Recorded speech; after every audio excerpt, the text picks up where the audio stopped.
তাকে হত্যা করা হয়। ওই দিন 12টার দিকে আমার নানা বাড়ি থেকে তাকে নিয়ে আসা হয়। তারপর রাত্রে 3:30টার সময় আমার কাছে ফোন আসে, সে অজ্ঞান হয়ে গেছে। একটা মহিলা আমার ফোন দিছে। তখন আমি বলছি যে হাসপাতাল পাঠান। হাসপাতাল না পাঠায় ওনারা তারা সিএনজির মধ্যে রাখি আমার নানা বাড়িতে গেছে। যাই ওখানে যাই মোষদের টাকা ছিল, আমার খালাম্মা থেকে টাকা এবং মোবাইল ওখান থেকে নিয়ে আসছে।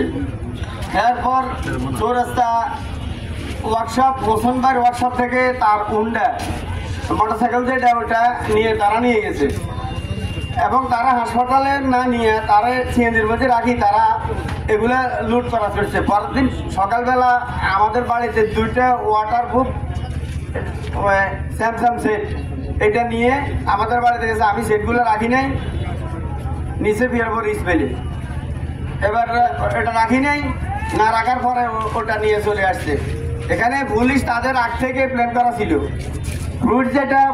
পুলিশগুলো আগে এই চৌরাস্তাতে ছিল, তারা ডিউটিতে ছিল। তখন সকালবেলা 8টার দিকে তারা ওই একই লোক ছিল।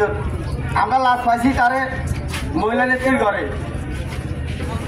পরবর্তীতে মহিলা নেত্রী সিলিন্ডার করে। পরবর্তীতে আমি থানাতে গেছি আমার আম্মা সহকারে। ওখানে আমাদের মামলাটা নেয় নাই। সাংবাদিক ভাইদেরকে বলছি, ওনারা আমাদের মামলা নেয় নাই থানা। পরবর্তীতে হাসপাতালে গেছি। হাসপাতালে আরে তার গায়ে কোনো চিহ্ন নাই এই বলে পুলিশ একটা দিছিল। ওই যে পুলিশের যে রিপোর্ট, সুরতাল রিপোর্ট, ওই রিপোর্টে পুলিশ দিয়েছিল যে তার গায়ে কোনো স্পট নাই। হাসপাতালে যে রিপোর্ট দিছে ওই রিপোর্ট বলে যে স্টপ। এর গায়ে আমার কাছে অনেকগুলো ছবি আছে, তার গায়ে স্পট। ওই স্পট বলে তাদের কোথেকে আসলো। আপনারা সবাই এই সাংবাদিক বাইরে আপনারা সবাই, আমি ছবিগুলো দেখাবো আপনাদেরকে, আপনারা এটার দিকে দৃষ্টি রাখবেন। আর এই যে মামলাটা, এই যে হত্যাটা, এই হত্যাটা একটা পরিকল্পিত হত্যা।